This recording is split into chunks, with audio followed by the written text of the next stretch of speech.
I'm Grace. I'm a housewife. I married my husband, Dylan, after a workplace romance. Our married life has been smooth, with no complaints, and we live happily every day. I often hear that after getting married, many struggle with relations with their husband's relatives. Especially, dealing with the sister-in-law SL can be tricky, but I got along very well with Dylan's sister, Epsingly, and we frequently went shopping and traveled together. I do have a sister, but I don't get along well with my real sister, Aunt Jane, Zipteafergy. I often wished Emily was my real sister. However, one year, Emily tragically passed away due to an illness. The day I received the news, I was so devastated I couldn't eat, and my tears didn't stop until the day of the funeral. And on the day of the funeral, I received a sudden call from my husband, who had already arrived at the funeral home. What's going on? When I answered the phone, a frantic and angry voice blurted out, "Stay away from the funeral home. Head to your folks' place now. I'll explain later. Just leave the house ASAP." I was bewildered and arrived at my childhood home, not understanding why I couldn't attend my beloved Seal's funeral. What happened? It was supposed to be Emily's funeral today? My parents were taken aback seeing my distressed face. I relayed everything my husband, Ewen, had told me. Oh, that explains it. We received a call from someone claiming to be a relative of Dylan's.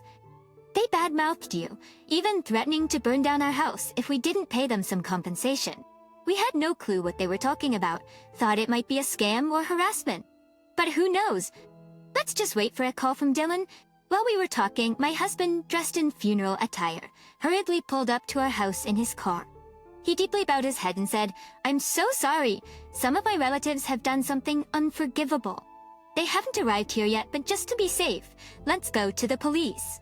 They haven't arrived here yet, but just to be safe, let's go to the police." I struggled to comprehend his rushed words at that moment, so I tried to calm him down to get a clearer picture. There's a lot written in my sister's suicide note accusing you of terrible things. You're kidding. It's true. It says things like, Grace told me to die, or she was violent towards Mitchins that never happened. She also wrote imploring them to avenge her. Some relatives took it seriously and are trying to extort a huge amount of money from you, claiming you owe them for her suffering. Our location is compromised. It's not safe here. We should head to the police immediately. Devastated, I collapsed at the entrance of our house. My mother helped me steady myself, and I tried my best to regain my composure. My sister-in-law said that about me. That's impossible, no matter how hard I racked my brain.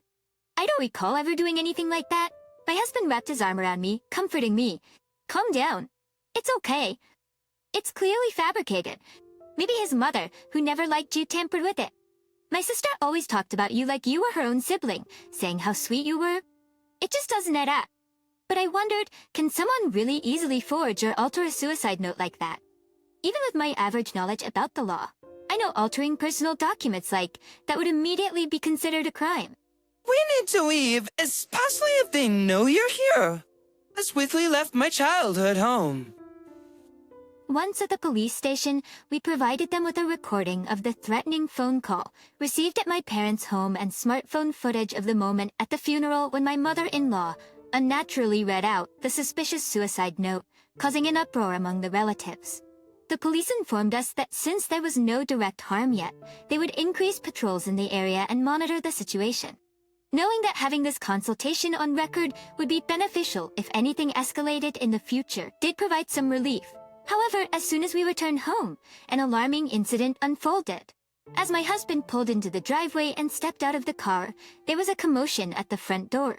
Cautiously approaching, I saw my sister, her cheek red from a slap, and an unfamiliar middle-aged couple yelling, "This is all your fault." Scattered around were the remains of a broken vase and figurines, and my father's cherished golf club lay bent out of shape. It seemed that while we were at the police station, my husband's relatives had taken the opportunity to confront my family aggressively. "Uncle Aunt, my wife has done nothing wrong, and you dare hurt her sister. I'm calling the police." Fuming, my husband dialed 911 for it. And for a brief moment, those who seemed like the uncle and aunt were taken aback. "Wait, you're Grace." It was apparent that they realized they had mistakenly harmed my elder sister instead of me. Yet, showing no remorse, they spewed using a decoy. Just as the note said, "You're a deceitful woman." How dare you bully sweet Natalie since childhood? Her illness worsened because of the mental stress you caused. As with the golf club in hand, they advanced towards me. Was hearing the commotion and the smashing of items. My usually gentle father rushed out, grabbing the uncle's hand. And shouted, "You dare not only make such a rude call, but also harm my eldest daughter." I've never seen my father's face so fierce. It sent chills down my spine. The uncle and aunt seemed far from convinced and argued heatedly with my father. Soon after, the police arrived, and after questioning, they were escorted into a patrol car. Ava, you okay? Snapped back to reality by my father's words. I rushed to apologize to my sister, who was injured because of me. "I'm so sorry, sis. It's all my fault." The fiery intensity my father had moments before quickly vanished. Fox partoculations, "I'm sorry I couldn't protect you, especially before you get." He asked my mother to bring an ice pack to soothe my sister's cheek. My sister snatched it and began cooling herself. Fight and cursed. "It's not your fault. You might be plain and quiet, but you always seem to have fun with your late sister-in-law. This counts as assault, right? We can get some money from those folks earlier." "For sweets, what a score," she said lightly. She says things like that. My sister always maintains this carefree demeanor. Being struck for no apparent reason, one would expect her to be angry or upset. But I feel grateful thinking she might be pretending to be calm for my sake. And having observed how things were after I got married, I truly appreciate her for believing me despite the false accusations against me. That's why I couldn't forgive myself for letting her get hurt, and especially couldn't forgive my husband's aunt and uncle who used violence. That night, my husband told me, "I'll go get some evidence. You stay here. Contact me if anything happens." He left for his parents' house. It was uneasy without him, but word of the uncle and aunt's unjust violence spread among the relatives, and none came to our house afterward. Later on, we arranged a meeting.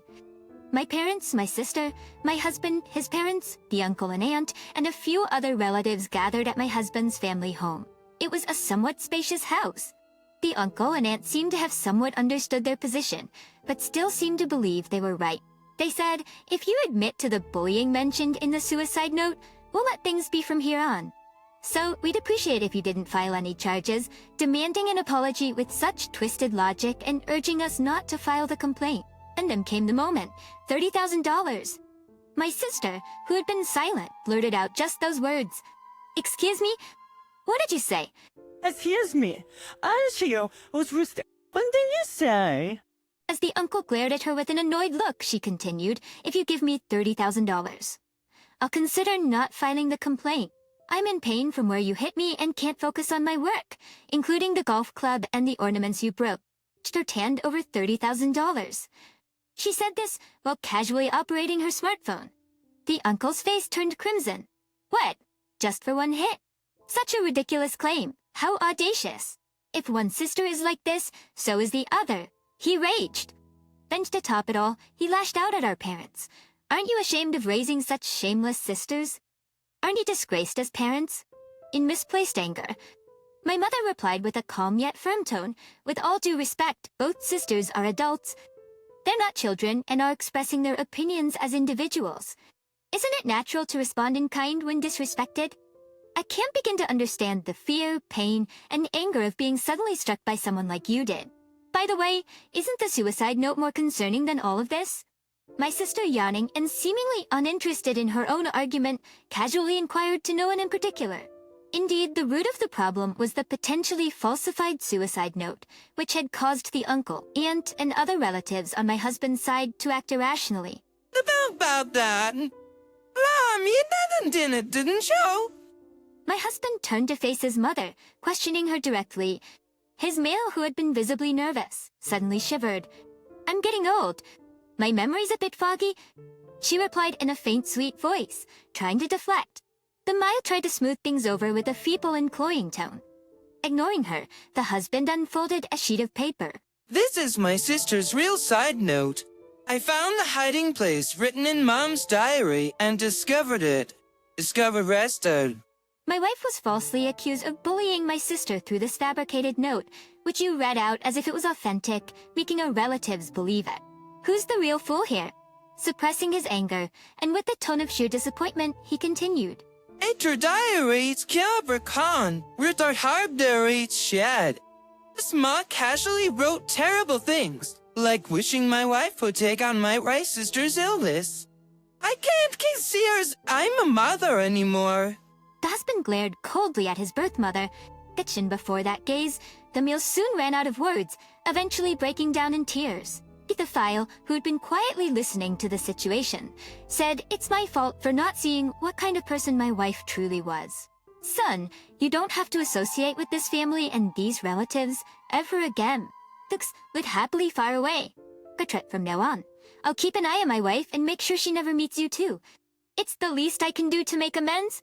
The husband nodded in response to those words and, turning to the silent uncle and aunt, said, please pay the $30,000 as you proposed earlier. If not, I'll truly go to the police with all the evidence and file a complaint. Personally, I'd prefer that, but it seems that's your wish. The uncle and aunt shivered, glaring at the sister. To give $30,000 to such a rude girl. Awesome. Now I can get a V-brand bag and a C-brand golf club. Lucky me. My sister was grinning with a triumphant expression on her face. I've always disliked her nasty side, but this time I could feel she wasn't just innocently delighted. A father whose cherished golf club was broken. Our mother, who had her carefully displayed vase at the entrance, shattered. Kishini and me, who was unjustly dragged into this mess. It felt as if she was deliberately being crude to help the three of us. The family swallowed the bitter pill. Oblivious to the scene, my Mile clung to my husband's leg and cried. You're the only one left for me? My precious son, the only one? But my husband's heart remained closed off. Vicer burst and kissed as fast as we moved care about my sister. Swapped us out her will with a fake, didn't you? No, it's not like that. Just listen to me enough. Now then about 1B. My father-in-law sharply rebuked my Mile as she tried to push her own narrative. I can't deal with this anymore. So let's go, everyone. As for the money matter, we'll discuss it later. Goodbye. My sister stood up swiftly, looking down on my Mile with disdain. Walking confidently past my husband's family members, who were perplexed by Mill's lies, my sister headed towards the front door. My parents quickly followed her, and my husband, seemingly as lost as I felt, took my hand, and we left his childhood home. At that moment, my husband said, even if she was like that, she used to be a normal mom. When we came back from school, she would greet us with welcome back and give both my sister and me some snack. It feels a bit sad knowing we won't return to this house, he expressed with a complicated smile, a memory that remains with me to this day. A week later, as I was gradually coming to terms with everything, I approached my husband about the real will. I was thinking of showing this to you when you were feeling better, but He said, presenting the genuine document and unfolding it before me. I deeply love you, Heather. Despite my challenging health battles and frequent hospitalizations, I felt that my mother never quite cared for me the same way she did for my younger brother. My father's compassion always came through, but being close in age and both being women, it was Heather who truly understood me.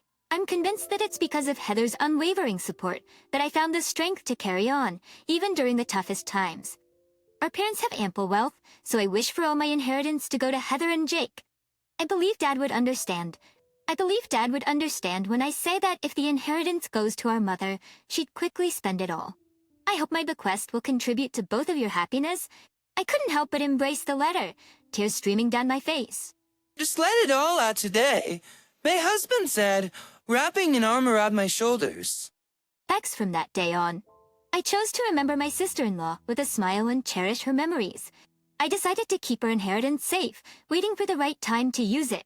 Later on, my sister settled for $30,000 with my husband's aunt and uncle. She promptly bought items with the settlement and sent them a photo list titled "Thank you for the $30,000" in a letter.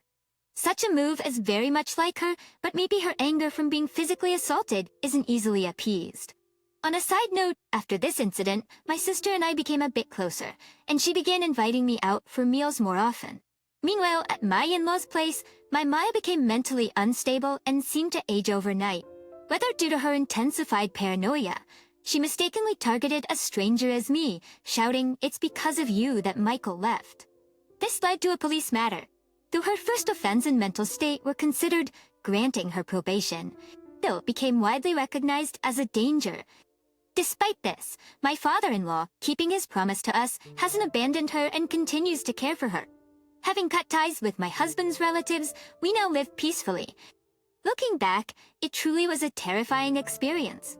I do feel guilty towards my father-in-law, who was kept in the dark, but I still can't forgive my Mile for trampling on her own daughter's feelings. I want to walk through life slowly with my husband, not just for us, but also in honor of my sister-in-law who wished for our happiness.